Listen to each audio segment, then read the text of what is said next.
যে মুজিবনগরে জনাব শেখ মুজিবুর রহমান সাহেব কোনোদিন আসেনি, তার সঙ্গে মুজিবনগরের কোনো সম্পর্ক নাই। জায়গাটার নাম বৈদ্যনাথ তলা ভবরপাড়া, তাই তো?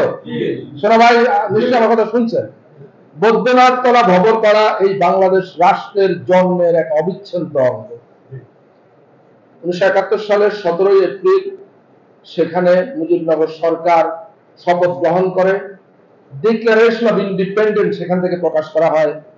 আমরা আজকে যেটা কনস্টিটিউশনে ইনক্লুড করার চেষ্টা করছি, ইকুয়ালিটি, হিউম্যান ডিগনিটি এবং সোশ্যাল জাস্টিস, সাম্য, মানবিক মর্যাদা এবং সামাজিক সুবিচার। আমাদের মুক্তিযুদ্ধের মূল চেতনা কিন্তু এটা। শোনা ভাই, দ্বিমত করবেন? ডিক্লারেশন অফ ইন্ডিপেন্ডেন্সে আমাদের মুক্তিযুদ্ধের চেতনা মুজিবনগর থেকে ঘোষণা করা হয়েছিল। দুর্ভাগ্যক্রমে 1972 সালে আমাদের যে সংবিধান প্রণয়ন করা হয়, সেই সংবিধানে এই তিনটি জিনিসকে মূলনীতি করা হয়েছিল না। জুলাই অভ্যুত্থানের পর বর্তমান যে সংবিধান সংস্কার কমিশন, বর্তমান যে রাষ্ট্র সংস্কারের উদ্যোগ, সেখানে এই মুক্তিযুদ্ধের তিনটি ঘোষণাকে সংবিধানে অন্তর্ভুক্ত করার উদ্যোগ নেওয়া হয়েছে। আমি আবার ফিরে যাই মুজিবনগর বা বৈদ্যনাথ তলায়।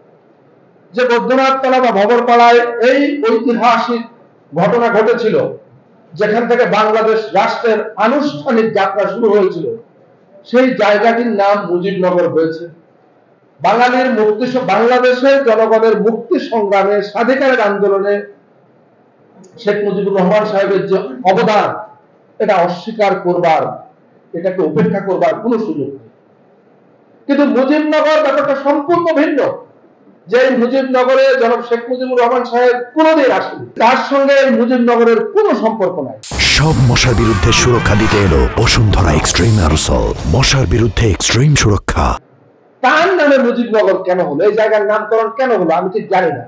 এই জায়গার নাম হতে পারত মুক্তিনগর, যেখান থেকে বাংলাদেশের জনগণের মুক্তির সংগ্রাম আনুষ্ঠানিক রূপ পেয়েছে। মুক্তিনগর বলেন বা মুক্তিপুর বলেন, এটার সঙ্গে মুক্তি শব্দটা যুক্ত হবে, কিন্তু এমন একজন ব্যক্তির নাম যুক্ত হয়েছে যিনি এখানে কখনো আসেননি, তিনি এটা কখনো আহ্বান করেননি।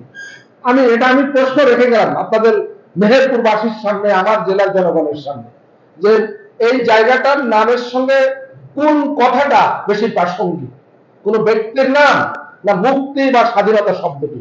এটা আপনারা বিবেচনা করবেন।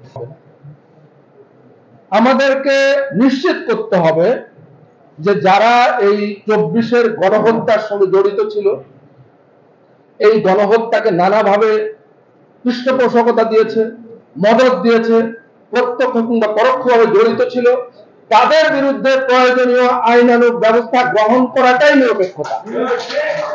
তাদের বিরুদ্ধে কোনো ব্যবস্থা না নিয়ে নিরপেক্ষতার চর্চা আত্মঘাতী, এটা আপনার জন্য বিপজ্জনক হয়ে উঠতে পারে।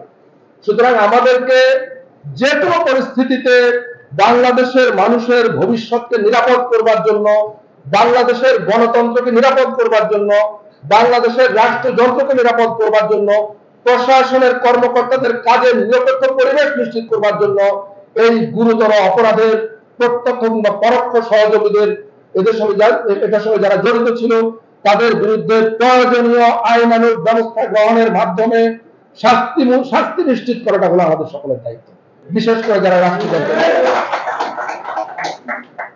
আমরা জানি পরাজিত শক্তির অর্থনৈতিক নেটওয়ার্ক এবং এখনো পর্যন্ত পুরো মাত্রায় সক্রিয়। অর্থনৈতিক নেটওয়ার্কটা কি?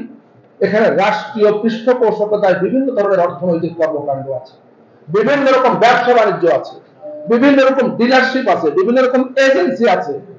এগুলো পরাজিত ফ্যাসিবাদীদের হাতে থাকবে, আর আপনি মনে করবেন আপনি সমাজে নিরপেক্ষতা, আপনি মনে করবেন ফ্যাসিবাদ পরাজিত হয়ে গেছে, এখন আমি নিরপেক্ষ আচরণ করবো। এই নিরপেক্ষতা আপনার জন্য আত্মঘাতী হবে। আমি মনে করি জনগণের সহায়তায় প্রশাসন এই বিষয়ে এমন যথাযথ পদক্ষেপ গ্রহণ করবে যে পরাজিত অপরাধী চক্রের অর্থনৈতিক নেটওয়ার্ক ভেঙে পড়বে, এবং এরপর সেখানে নিরপেক্ষতার চর্চা হবে, এরপরে সেখানে স্বাভাবিক আইনের চর্চা হবে। তার আগে যদি আপনি নিরপেক্ষতা দেখাতে যান, এটা আপনার জন্য, জনগণের জন্য, সবার জন্য বুমেরাং হবে।